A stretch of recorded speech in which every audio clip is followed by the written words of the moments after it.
Thanks for that clarification. Asante. Well, mine is to appreciate Baba for gracing again this occasion. But beyond being a Baba in Kenya, you are an icon on the continent. You are an inspiration. And joining us on this, we are basically going to define African solutions for African problems. You're welcome. Thank you so much. Baba, as we proceed, this is Professor Ben Sol. He is the United Nations Special Rapporteur on promoting human rights while countering terrorism. His term has just begun. He actually started late last year. He has a 6-year term, and we decided as civil society, we want to grab him before he gets very busy. Tell him to put the African agenda at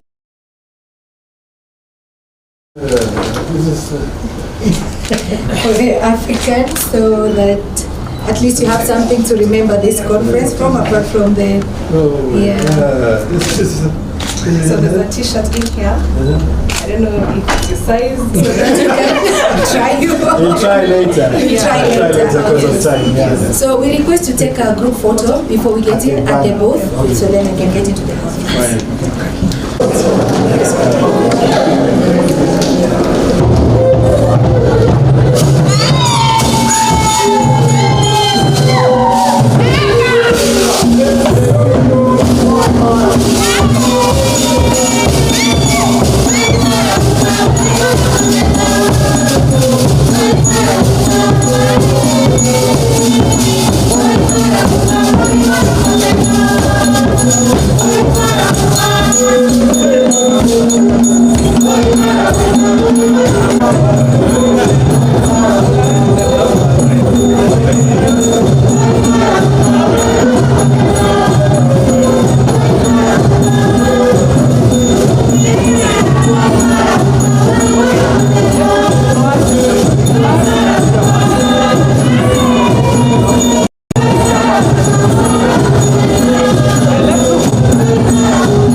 So this moment I want to hand over this program to Khalid Hussein, who will be running us through the entire program.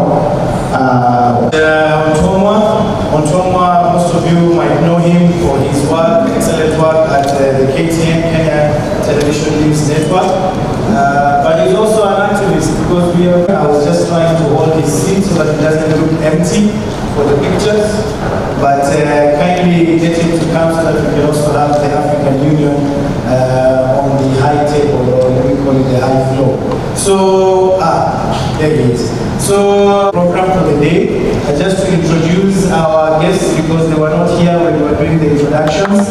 We have over 20 countries represented in this conference, and as you can see from the concept that is in your files, kindly let's make sure the high table has the program and the decision-making tables on how to deal with those issues in our continent. These decisions are made in other. We cannot continue to suffer while others use the war on terror to benefit themselves, whether it's through arms whether it's through security initiatives, whether it's through different businesses that we know all contribute to these matters. And we are saying we want to deal with this issue. As Africa, we believe we have solutions to address this concern from our own experience, from our own history. You know, we've dealt with many, many challenges, colonialism being one of them. Why can't we deal with this? So we are very honored to have the speakers and the guests who are here today with us. As you can see, it's a distinguished panel, and we have people from all sorts of institutions that represent this issue very, very clearly as Africa. Of course, we have our partner, our friend. We've just had a briefing, the United Nations Special Rapporteur, and he's made it clear that during his mandate, he has prioritized Africa. So we want to, work with those who are ready to partner with us as Africa. So we have our guests, and I will call them one by one to come and speak to us, to share a few remarks for the opening of the conference, and then we will have the Right Honorable former Prime Minister Raila Amolo Odinga to give us the keynote remarks as he also opens this conference for us to begin the deliberations. And first of all, I would like to welcome my brother. We've been in the struggle for very many years together, and he heads the Open Society Foundations, Mr. George Kagoro. Many of you, perhaps, especially the young and upcoming, don't know, but he's one of the people we used to look up to as in the civil society sector. He currently works with the Open Society Foundations, and Open Society Foundations have contributed largely to the costs of this meeting, and we're very grateful to you. And kindly, if you could come to give us your opening remarks and maybe share a word or two on what you feel the international development partners can do as we try to strive for this agenda. Kindly, ladies and gentlemen, let's welcome Mr. George Kagoro. Ladies and gentlemen, as you've been told, my name is George Kagoro from the Open Society Foundations. I'm here in the place of Brian Kagoro, who is the Managing Director of Global Programs in the Open Society Foundations, who was not able to come, but we are very privileged as the Open Society Foundations to be a partner of the organizers of this conference. I'm extremely privileged to speak in the presence of His Excellency, the Right Honorable Raila Odinga, who has been such an outstanding voice of justice for such a long time. We thank you for your courage, your example, your leadership over such and consistency over such a long time in dealing with some of the issues that are coming for discussion today, and for finding time to be with us here. I'd like to thank, also recognize the partners that are here, the UN organs, as well as the African Union, and the representatives of organs of the Kenyan state that are also an important partner with us in dealing with issues to do with counterterrorism and human rights, and where the balance on that should be found. As the Open Society Fund, and also seeing such a large gathering of people from different parts of the world, united by our concern about our own security and where human rights is to be balanced out, while we are dealing with the concerns, the genuine concerns we have about security. As the Open Society Foundations, we are coming to the tail end of an extremely long internal transformation process that has been very, very significant. We've cut our numbers. We've had very, very significant change to the way we are going to program in future. And the only thing to say is that the issues to do with human rights are going to be re-centralized significantly in the programming that we have, and I'm hoping that the partnership that we've enjoyed with the organizers will continue and will be privileged and will be more robustly represented in the work that we're going to be doing in future. We speak here today in a context that Hussein, whom I've worked with for a long time and watched blossom, a context of very, very significant insecurity around the African continent. The insurgencies in different parts of the continent, in the west of the in the Western African part of the continent. We've got a long-standing problem with Al-Shabaab in the Horn, and you've got other forms of internal security challenges among our states. If the states, one of the states' primary duties is to offer security, it follows that to the extent that we've got these ongoing and unresolved security challenges, then the state has not succeeded in offering the populations the security that they deserve, the security for which the state exists in the first place. So the question becomes, what can be done going forward? And I'm hoping that this conference is going to find some of the solutions.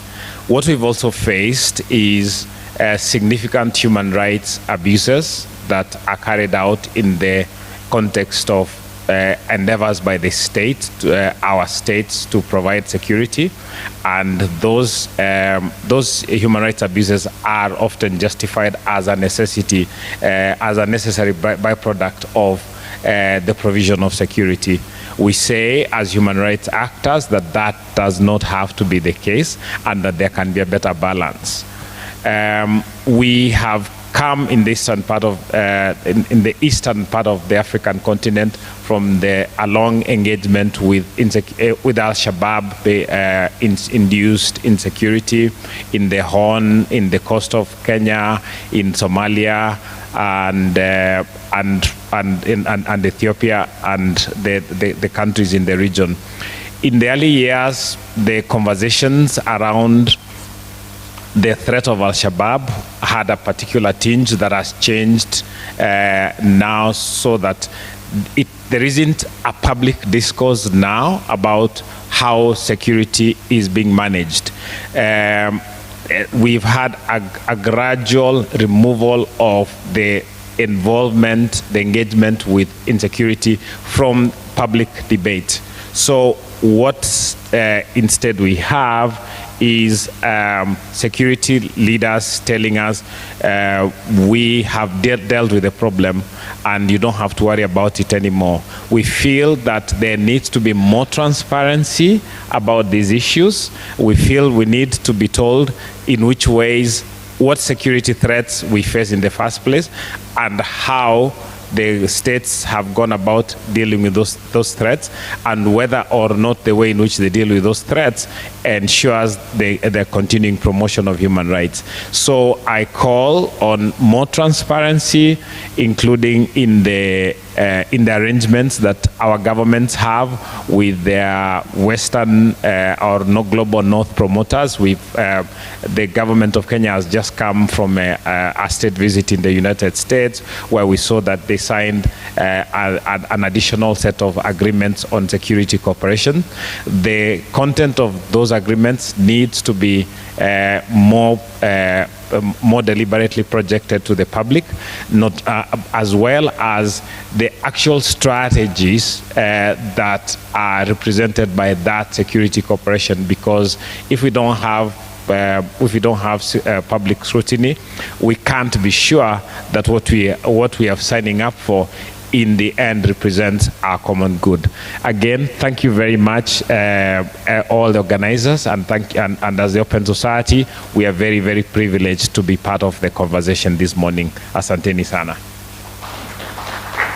To your concept documents, if I may refer you to page 3, why human rights matter for counterterrorism.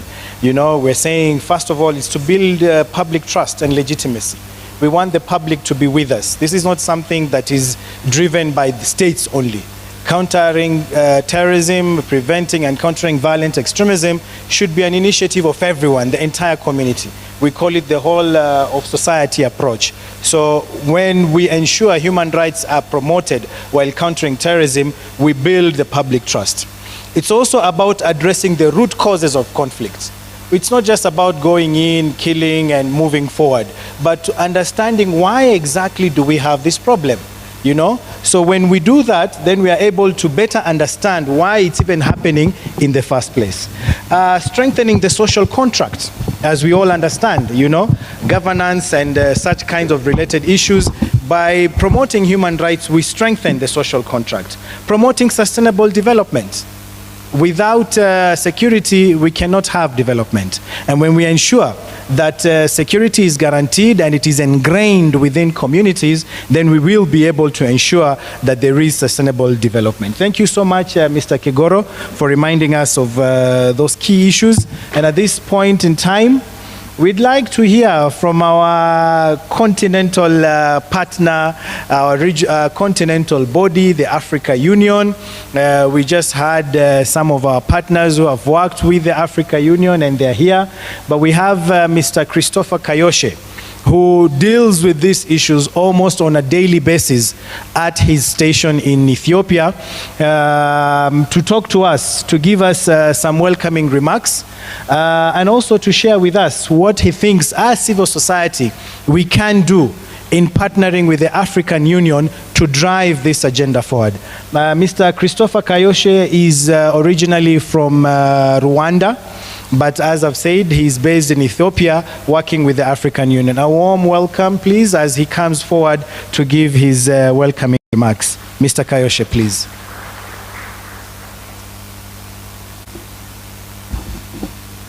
Your Excellency, dear participants and delegates for this conference, for me this is a very important time to address this challenge of terrorism on the continent.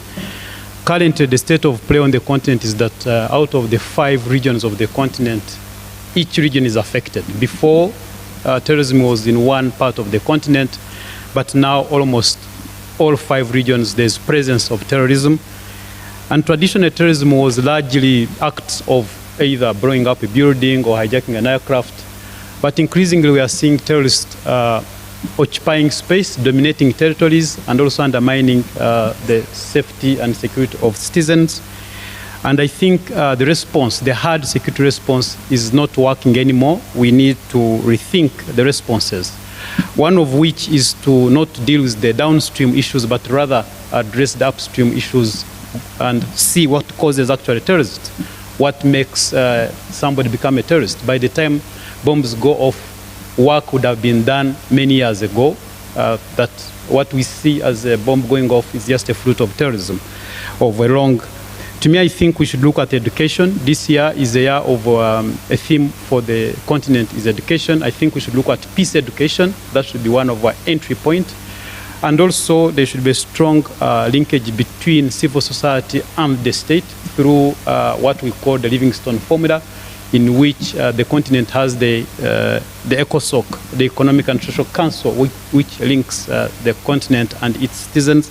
That's a major area that I think we should strengthen, and I think this kind of a meeting is very, very important to ensure that there's programming that responds direct to the issues in schools, interfaith dialogue, and also to ensure there is we have seen there's a major indicator that as our countries decline in economic and employment, also there is a correlation between terrorism. So maybe the response should be largely to deal with economic issues, to ensure there is equity, and also to ensure that we have employment measures instead of having the youth going out of the continent. Maybe we should look that side, and I think civil society is the main component here. Of course, the continent also has what we call the Common African Defense and Security Policy. One of its major tenets is that Africa's security is indivisible. One state's security cannot be separated from the other. When we see instability in one member state, in some cases, you have a problem in one country, within 72 hours, you see a shockwave in another country. So we are in this together, and I think civil society is the right place to ensure that actual responses are at the heart of the communities and civil society, rather than being a state-centric element whereby hard security is being used. We should use soft responses, long-term, thought-through responses. I thank you very much. I would like now to move on, and she just corrected me. The African Commission is one of the 10 arms of the African Union. The African Commission on Human and People's Rights is our premier continental institution that handles matters to do with human rights. They've done brilliant work over the years. Last year, I believe, I don't know if Eva is here, we did the guidelines on enforced disappearances. We were part of that team. So very good work that's happening. And allow me now to welcome one of the commissioners, Dr. Litha Musiemi, who came all the way from Johannesburg to be with us here, and we appreciate her presence. Kindly a warm welcome for her as she comes forward to give us her welcoming remarks and to tell us a few things from the African Commission on Human and People's Rights. Karibu, madam. Thank you very much. Thank you very much, our moderator. Your Excellency, the Right Honorable Raila Odinga, former Prime Minister of the Republic of Kenya,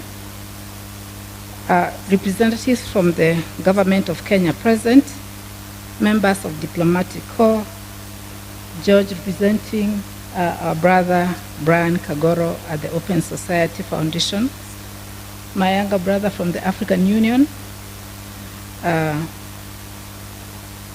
Dr. Roslyn from the National Commission on Human and People's Rights, and Dr. Roslyn and Dr. Roslyn again from the National Counterterrorism Center, Professor Ben So, the UN Special Rapporteur, colleagues, heads of civil society organizations, ladies and gentlemen, all protocol observed. I bring you warm greetings from the African Commission for Human and People's Rights, and particularly from the chairperson, Honorable Remingo Ilumbu, and all the commissioners in Banjul. I am delighted to join you this morning in Nairobi, the green city in the sun, at the opening ceremony of the Human Rights and Social Justice Conference of 2024, whose theme is Human Rights and Counter-Terrorism, a timely and critically important moment for the fight against terrorism. Your Excellency, ladies and gentlemen, today the world is confronted by many global threats, such as climate and terrorism, which our host country has had a fair share of both. Recently, Kenya witnessed one of the worst climate disasters, and I would like to start by conveying the solidarity from the African Commission on Human and People's Rights to the government and people of Kenya who lost family members, were displaced, and lost property in the recent floods. Turning back to the terrorism threat, which dates back to the Norfolk Hotel attack in the 70s, climaxed in the 90s during the American Embassy attack, later the Westgate and the Desvit attack in the last decade, Kenya has attested to this global threat. We gather here as the global landscape continues to grapple with the due imperatives of ensuring security and protecting fundamental human rights. This delicate balance is nowhere more urgent than in the realm of counterterrorism. Ladies and gentlemen, the Commission at the African Human and People's Rights is acutely aware of the challenges that terrorism poses to security, peace, and human rights. Terrorism is an affront of the core values we cherish. It undermines life itself, destabilizes families and the society, and inflicts unspeakable suffering on innocent individuals. Let me start by saying that terrorism has no borders, neither are there safe havens, and so we are all vulnerable at our homes, at the workplace, in the shopping malls, at bus stops, airports, and underwater. The September 11 attack on the United States confirmed that this threat is not only faced by some poor countries somewhere, but faces all countries everywhere. I can demonstrate this very quickly because it happened when the Nairobi attack in 1998 happened. I was in my house in Kenya and watched the drama on TV as I was not working. I was on maternity leave, and my office was in Pioneer House, which was just next to the American Embassy. And so I felt very safe to be at home. And as Kenya struggled with trying to get people out of the embassy to the Kenyatta National Hospital, we all wept, and they had our solidarity. However, 2 years later, I happened to be in New York, working and feeling very safe. And one morning on my way to Manhattan to my office, at the train station of the World Trade Center, the September 11 accident happened, the attack happened. I was right there at the train station, and as I was running to save my own life, at one moment I forgot whether I was in America or whether I was in Kenya. And the moral of this story is that terrorism can attack you when you are visiting, when you are at home. It can attack you when you are shopping. It can attack you when you feel very safe. Because in my case, I thought America was very safe for me at that time. Ladies and gentlemen, that is a story for another day. But let me continue by saying that we need to work hard to combat both terrorism and also counter-terrorism. While every effort should be not spared in combating this menace, our response to terrorism should also not be compromised by the very principles we seek to defend. Allow me, ladies and gentlemen, to say that I'll be looking at 3 issues during this conference. I'll mention them now, but I'll be dealing with them tomorrow during my presentation. The first one is the need to promote human rights and the rule of law in countering terrorism. The second one is that the fight against terrorism must be grounded in the rule of law. And the third one is that human rights are universal, inalienable, and indivisible. And so we shall be looking at this tomorrow in detail. But for now, ladies and gentlemen, Your Excellency, we have witnessed, unfortunately, numerous instances where counter-terrorism measures have led to arbitrary detentions, extrajudicial killings, enforced disappearances, torture, repression of press freedoms, and holding of human rights defenders. These actions are not morally reprehensible and in breach of the obligations assumed by state parties under the AU Charter for Human Rights. They fuel grievances, undermine legitimate governance, and often provide fertile ground for further radicalization and violence. Effective counterterrorism is rooted in respect for human rights, ensuring that security measures do not become a source of further conflict. Ladies and gentlemen, the African continent has a robust framework for human rights protection.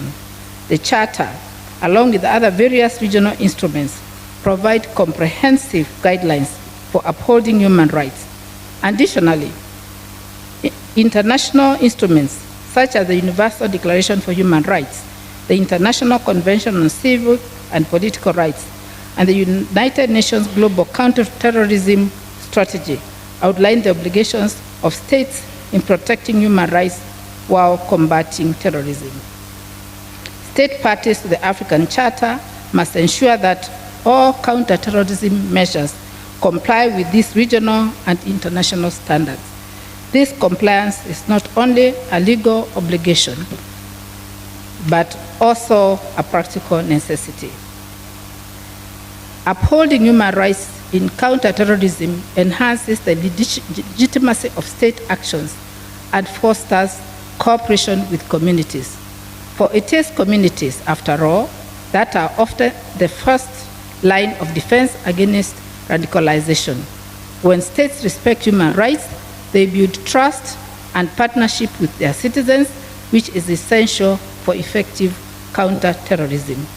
Ladies and gentlemen, state parties must be vigilant to ensure that counter-terrorism laws and policies are not wielded as tools of repression.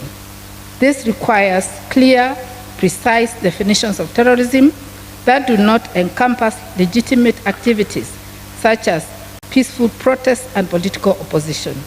It also necessitates robust legal safeguards to protect individuals from arbitrary detention and other abuses. Ladies and gentlemen, that notwithstanding, we know that terrorism has become an industry. It is an industry with supply and demand actors, some of whom are supposed to be part of the solution, and this begs the question. At the African Commission for Human and People's Rights, we consistently emphasize that all individuals, including those accused of the most heinous crimes, are entitled to the protection of their fundamental rights. This includes the right to legal representation, the right to be informed of charges, and the right to prompt and fair trial by an independent and impartial tribunal. Torture and ill treatment in particular are absolutely prohibited under both the regional and international law.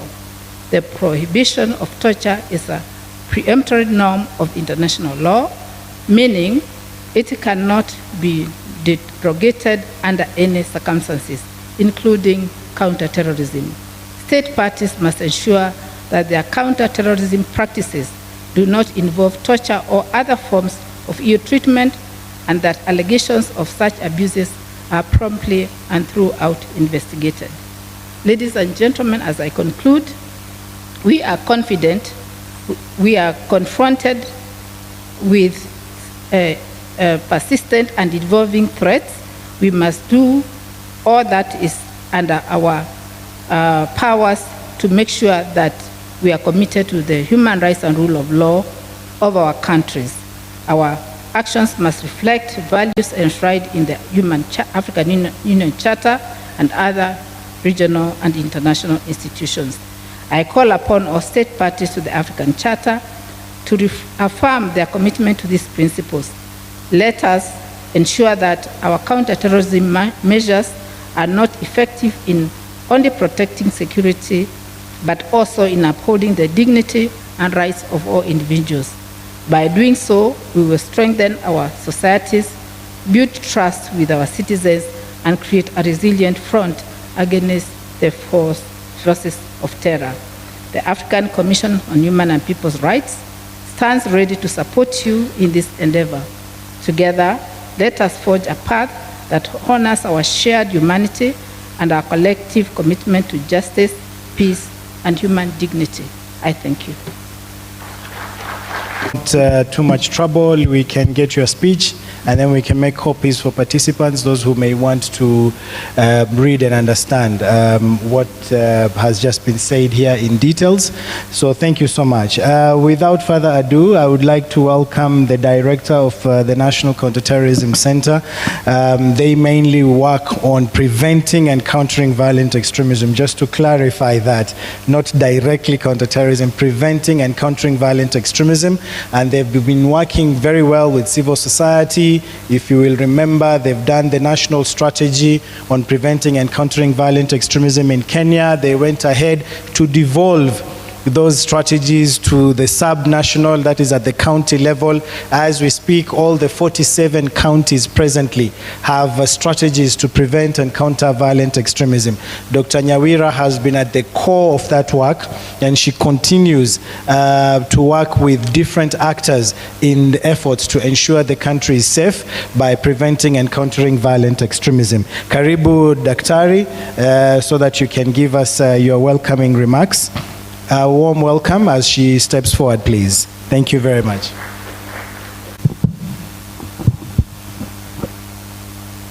Your Excellency, Right Honorable Raila Odinga, the Professor Benso, the UN Special Rapporteur, my colleagues from the African Union, Dr. Litha Christopher Kayoshe, my colleagues, practitioners in the prevention and countering of violent extremism space.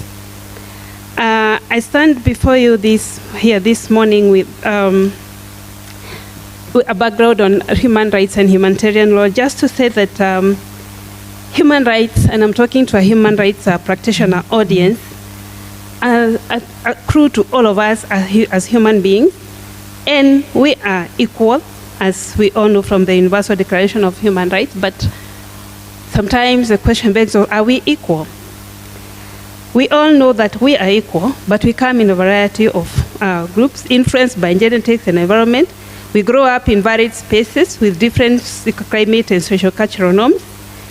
We carry bias with narrow worldviews that fail to recognize the diversity of everyone, and we want to fit everyone into a local frame. And therefore, we struggle with equality and inequality and equity in the sharing of power and resources.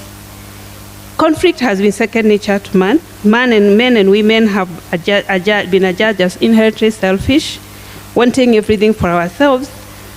And the regime of human rights that we pride ourselves in today is actually premised on the bloodshed, especially of the two world wars, where Europe was a theater of massacre. But this does not preclude the previous wars and the blatant disregard of rights seen throughout the history of humanity.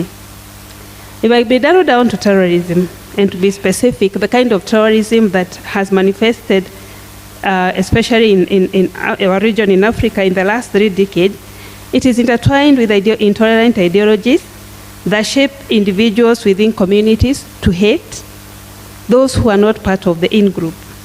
This hatred grows almost in a discernible pattern and leads to violence. In his book on the psychology of terrorism, Advocacy says that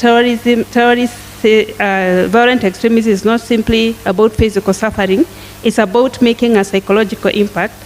It's about psychology, about the creation of a wider sense of terror, and partly about winning a psychological battle of hearts and minds. So inevitably, counterterrorism must also not just be in the physical space, but also have the psychological dimension to be effective. And ignoring the psychology of terrorism is, to me, the crux of the problem. But let's have a discussion on the salient issues that, when we think about terrorism and human rights, we need to boldly delve into the issue that we deal with. When human beings want to justify violence against others, the first thing they do is dehumanize. They dehumanize the people that they want to attack, while extolling themselves of being of a better pedigree. And these terrorists have done by using inanimate terminology to refer to others as pigs and dogs, so that to refer to what they consider the outgroup, so that if they are not human, then they have no right, especially they have no right to live, and therefore it is justifiable to kill them. Terrorists also do not care for human or humanitarian rights while carrying out their campaigns. The battlefield is very uneven. It gives undue advantage to them. They can target civilians with no regard to distinction or proportionality. They use human shields because they know that counter-terrorist actors, mostly being states abide by rules of humanitarian law. And this, in turn, gives a temptation to the counter-terrorist actors to repay in equal measure. Counter-terrorism can be motive. Terrorists do not just dehumanize their direct victims, because their modus operandi is so unregulated, it's gruesome, it attacks savage counteraction. A soldier in battle seeing his compatriot and friend blown up in pieces or decapitated can experience temporary insanity and deep-seated trauma and hatred. An eye for an eye and a tooth for a tooth is enlivened. This can be directed at the terrorists, of course, but also at others that may, by whatever kind of affiliation, innocent or otherwise, are perceived to be related to the terrorists. Terrorists also use intelligence to plan and execute their attacks, and in many jurisdictions, the technicalities of the crime of terrorism have not been appreciated. It is highly compartmentalized. One may plan but not execute the attack, yet he is privy to the entire plan. One may move explosives but not make the suicide base, yet he will know that in the process of moving explosives, they are for a nefarious purpose, most likely to blow up people. Proving both the mens rea and the actus reus can be an uphill task, and the evidential threshold of beyond reasonable doubt may sometimes seem unachievable, thus discouraging action within the criminal justice system. Terrorism is also very expensive. The hardware and the software of it, the cost of human lives, calls for alternative means. That said, it has been proven that abuse of human rights begets more violence and more abuse. It's a vicious cycle. It actually brings competition on the abusers to outdo each other. It spreads fear, increases hatred, overflows to the innocent and vulnerable, and causes more polarization and feeds into the narrative of terrorism. So what do we do then to ensure that we are not trying to match the violence of the terrorists, but are actually stopping the violence? We must seek to operate within constitutional criminal justice system, make laws that take cognizance of the challenges that come with prosecuting terrorism. In Kenya, for instance, the Prevention of Terrorism Act has been amended to take cognizance of the fact that investigating terrorism takes time, and arrests may have to be made prematurely to disrupt a planned attack. The law that provides that while suspects must be presented to court within 24 hours of arrest, the courts can grant delays of lawful detention upon request to allow for further investigations. It's also important to bring all agencies dealing with terrorism together to ensure that they ride on each other's strength in defending and disrupting terrorist acts. And Kenya has done very well on this multi-agency approach. But most importantly, and this is what we do for our organization a day to day, we must immunize communities against violent ideologies that let them understand. We must let them understand how terrorists operate. We must let them understand their strategic vision and their tactics. We must let communities take it upon themselves to identify gaps within which that are exploited by violent extremists. The strategy we implement that countering violent extremism is a plan of action that rallies communities through networks. We have networks of women, we have male mentorships, we have youth networks, psychological support groups, interfaith groups, and national actors, political or otherwise, that give effect to the meaning of, to the county action plans that every county has in this country to deal with the violent extremism. And this is coordinated with a very wide component of sector called the County Engagement Forum, made up of civil society, the media practitioners, the security actors, community leaders, faith leaders, educators, women, the youth, everyone in the society, into what is not just a critique but a practical exercise of the whole of society approach. It is both sustainable and cost-effective. It is important to know that communities have the power to resist violent extremism if they're enlightened and supported and coordinated to be the implementers themselves, and states only standing to empower them to know and to support them in this. So we must let them take up that narrative and support them in driving that effort.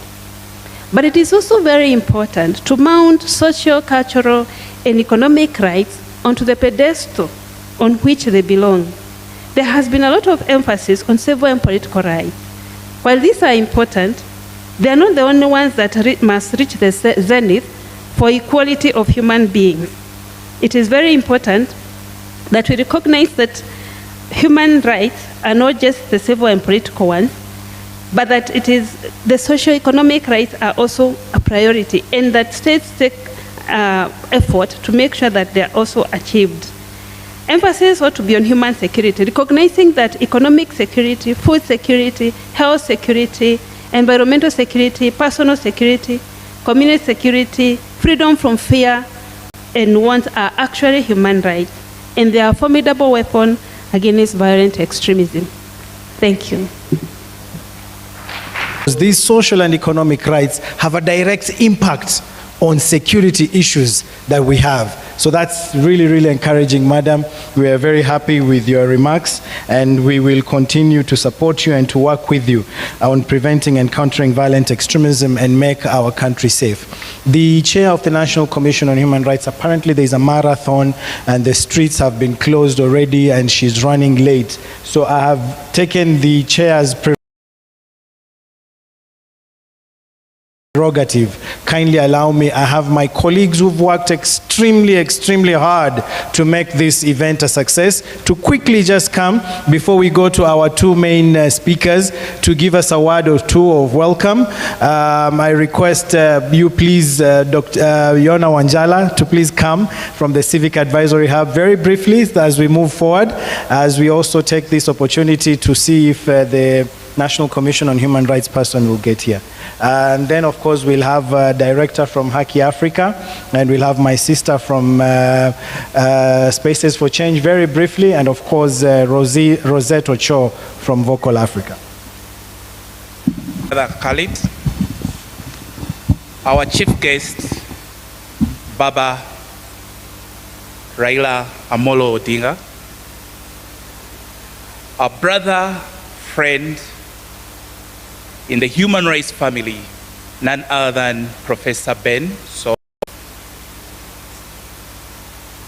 our brother from the AU, our sister from the African Commission on Human Rights, Human and People's Rights, our director, City Kenya, and our financial supporter, none other than George Kagoro, and others absent in the House, Ford Foundation, Mott Foundation, and others. Ladies and gentlemen, you're welcome to this inaugural activity and event of the Pan-African Conference, organized by a collective of civil society organizations, as making and contributing a brick to countering terrorism in Africa. Can you clap for yourselves? Colleagues, this is a key moment to us to contribute in defining African solutions to African problems. It is a statement that sounds right. It's a statement that sounds appealing, but sometimes we ask ourselves exactly what is the African solution to African problems. When we talk about terrorism, sometimes we so much think about kinetic approaches that instead worsen the situation. But I think we also need, in African solution, to yet consider more preventive approaches that go to the root cause of the problems. Our chief guests, we are happy of the strides you are taking, but I think it's the time again to echo that you associate yourself with some of our pleas as part of the main causes of terrorism in Africa, that the world focuses attention, that Africa is a recruitment ground, Africa is a financing ground. The elements of leadership deficit that Africa needs to address, the elements of failed state that Africa needs to address, the elements of kleptocracy, the elements of glorifying authoritarianism. And I think through this, we shall be addressing the core. We are in this as members of the civil society because we believe that fighting terrorism is a right and a responsibility for all. Gone are the days when it used to be left to the uniformed officers. And in this, I welcome all of us to find a solution, to make a contribution for a peaceful Africa. Thank you and have a good time. Key to it, before you leave, you must have at least over 10 friends that you should network with in this particular event. It's one thing to collaborate, but it's key to network. Thank you. Thank you. Thank you, Hussein. Our chief guest, the Right Honorable Raila Odinga, UN Special Rapporteur, Professor Ben Sol, our sister from the NCTC, Dr. Roslyn Nyawira, our sister from the Kenya National Commission on Human Rights on her way, Roslyn Doreen, Dr. Litha Musimi Ogana, Commissioner, African Commission on Human Rights and People's Rights, our brother Christopher Kayoshe from the African Union, our sponsor, Brother George Kagoro from Open Society Foundation, our partners, Civic Advisory Hub, Space for Change and Voice of Community Activists and Leaders of Africa, human rights defenders across the African continent present, distinguished guests, ladies and gentlemen. It is a great honor and privilege to welcome you all to this important conference, whose objectives, if met, will be a milestone in our quest for peace, stability, and sustainable development in our continent.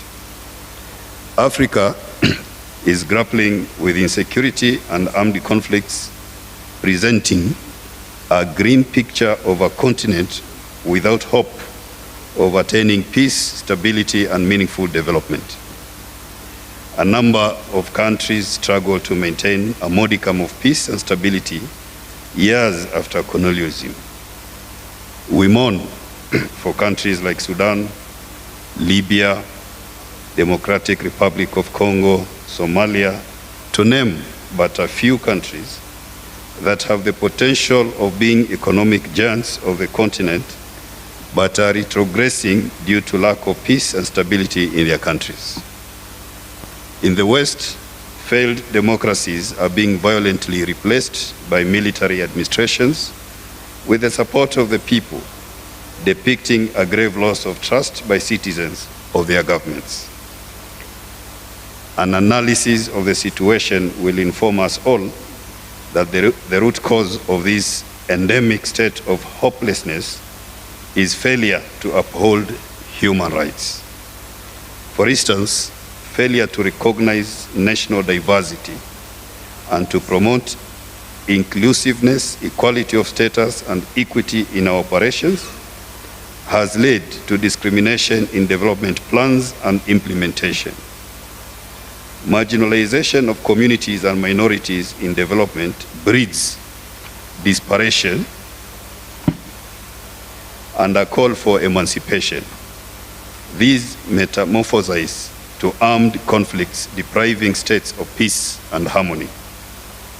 We should recall our conviction as espoused in the preamble to our African Charter on Human Rights and People's Rights, when we reminded ourselves that it is henceforth essential to pay a particular attention to the right to development, and that civil and political rights cannot be dissociated from economic, social, and cultural rights in their conception as well as universality, and that the satisfaction of economic, social, and cultural rights is a guarantee for the enjoyment of civil and political rights.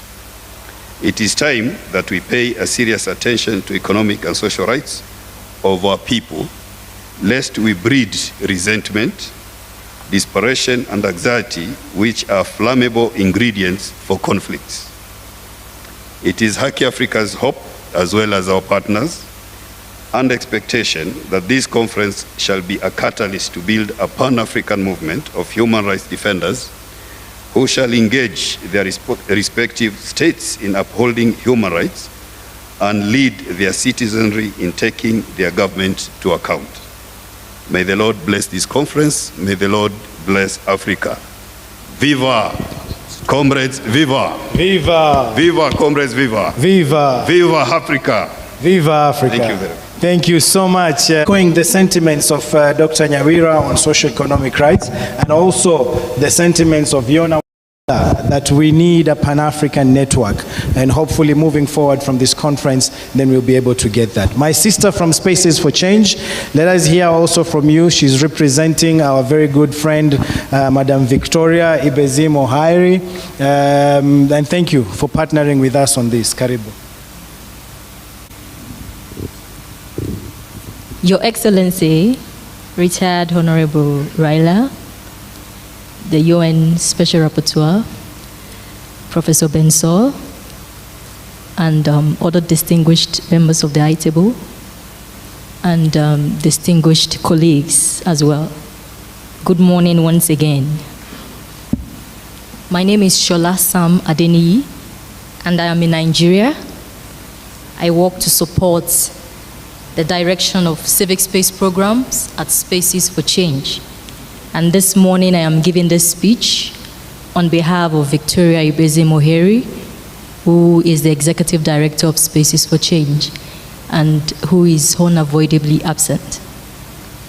I would like to welcome everyone to this exotic meeting where we are going to be having meaningful conversations that will shape the future of Africa in the fight against terrorism. Spaces for Change's central message in the fight to counter terrorism is that counter-terrorism measures deployed by state actors should not close the civic space. Human rights and national security are interdependent and mutually reinforcing objectives. In other words, human rights must lie at the center of efforts to preserve the security of African states in line with the Common African Defense and Security Policy and within the spirit of finding African security solutions. Counterterrorism efforts in Africa have intensified, particularly in the sub-region, following the increase in terrorism-related deaths. Evidence has shown that sub-Saharan Africa recorded the largest increase in terrorism deaths, rising by 8% in 2022 compared to the 2021 deaths rate. This is by the Global Terrorism Index. The African Union have also acknowledged that the resurgence of unconstitutional change of government, the expanding threats of terrorism and violent extremism across the continent, including the influx of foreign terrorist fighters, private military companies and mercenaries, the proliferation of armed groups as well as transnational organized crimes negatively impact the peace, security, stability, sovereignty, and territorial integrity of some member states. The counter measures adopted by countries, though well-intended, have produced certain negative consequences, adversely impacting human rights of civilian populations while constraining the civic space across the continent. It is therefore our duty as civil society organizations to continue to work for the protection of the civic space by ensuring the application of homegrown measures applicable to Africans in Africa. We must secure access and engagement with government, regional bodies, and other actors in the civic space, and also invest in capacity building, research, and knowledge building. When we are effectively armed with these tools, we will be able to defend, promote, and protect human rights and shape the Africa that we want and that works for Africans.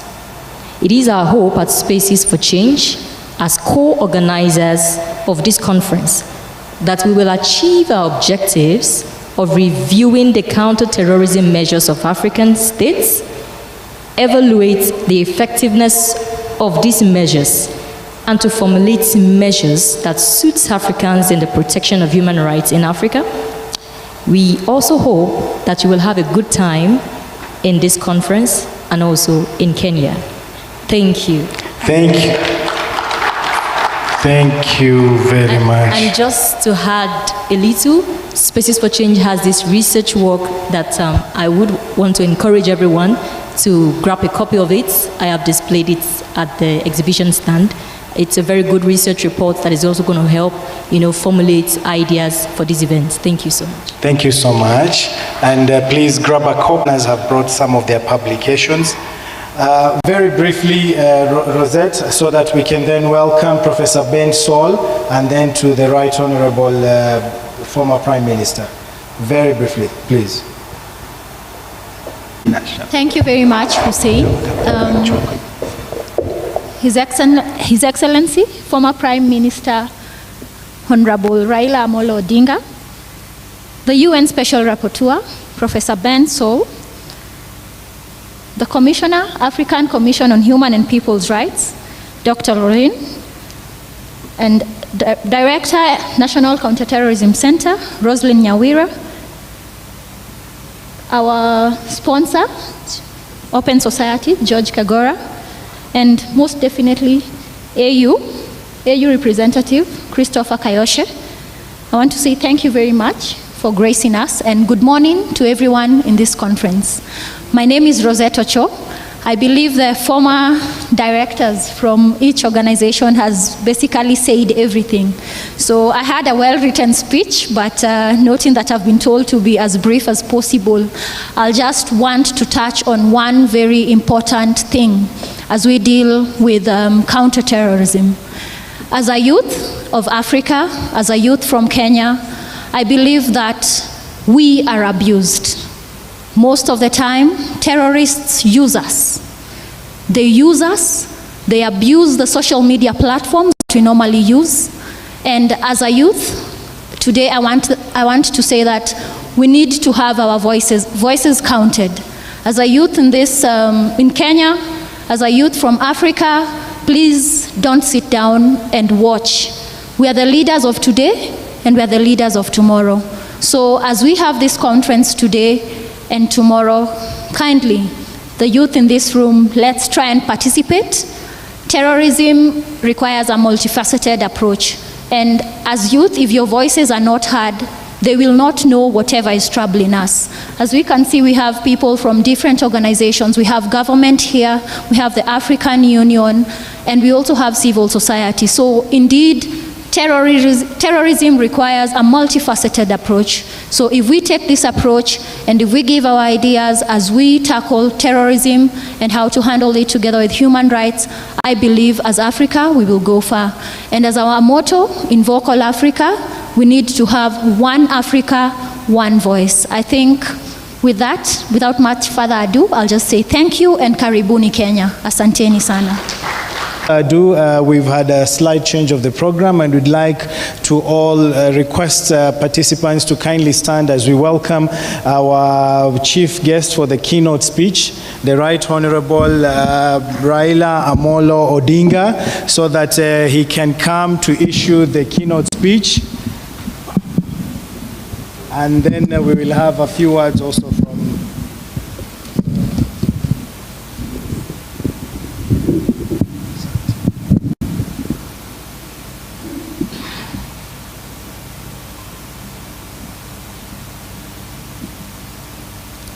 you may be seated.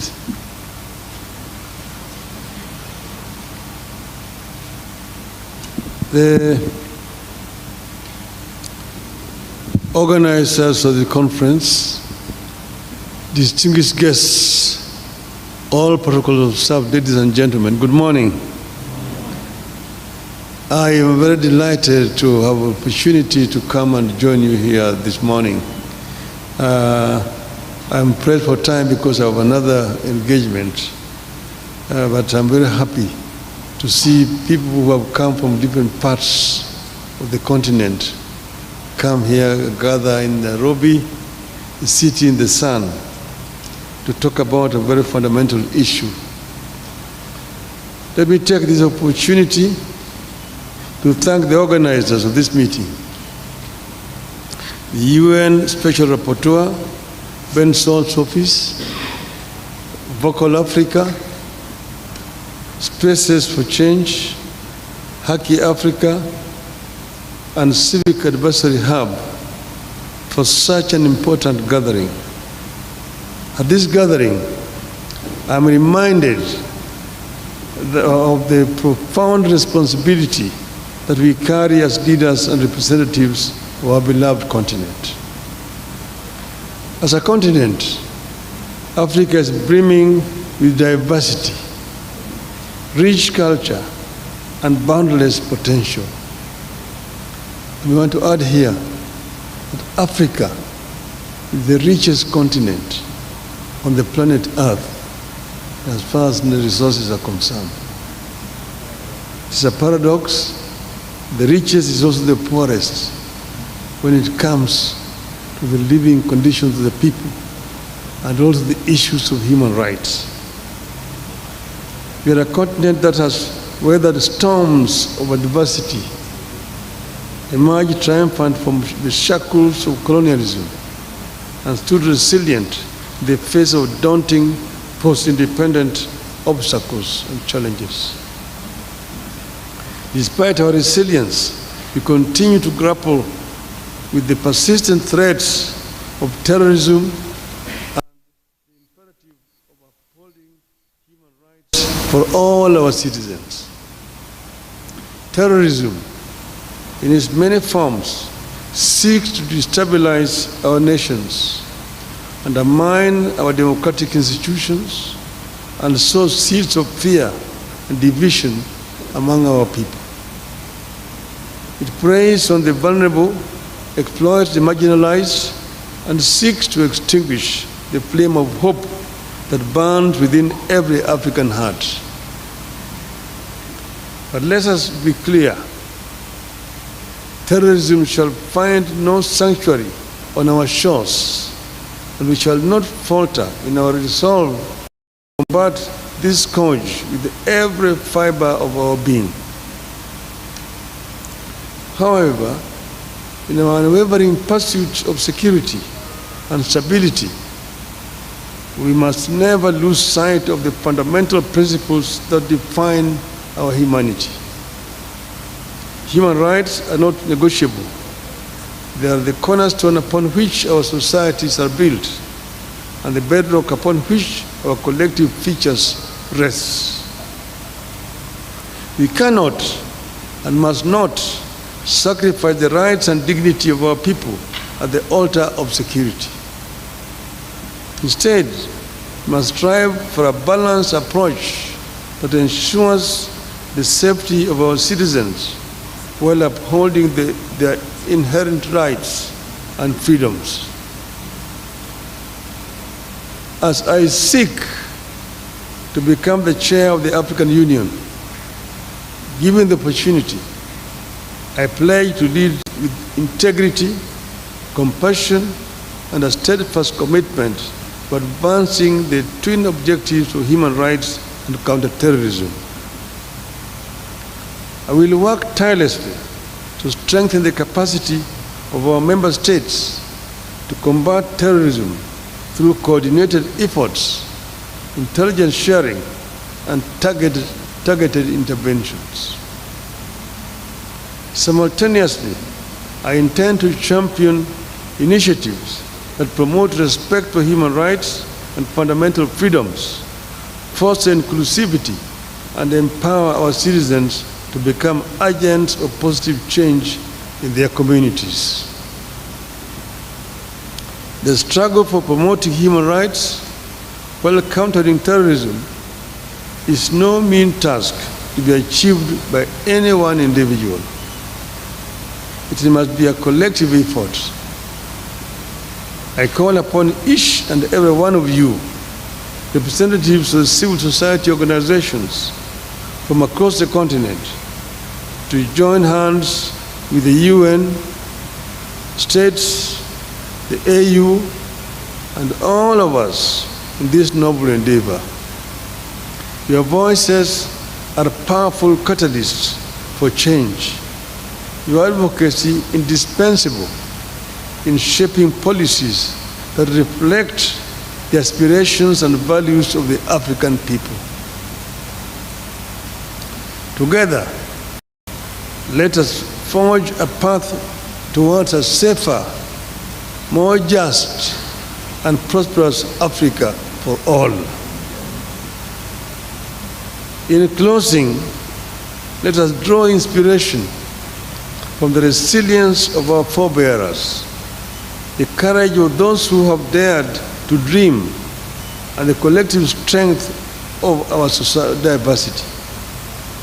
The journey ahead may be fraught with challenges, but I am confident that with unity, determination, and an unwavering commitment to our shared values, we shall prevail. With these remarks, I declare the conference open, as I also welcome you to Nairobi and our country. Thank you. Thank you very much, Baba. Thank you very much, Professor Ben Saul. From the United Nations, kindly, your remarks, as we then welcome the entertainment to come in. Baba has to unfortunately make his way, but we welcome you, Professor Ben Saul, to say a word or two, please.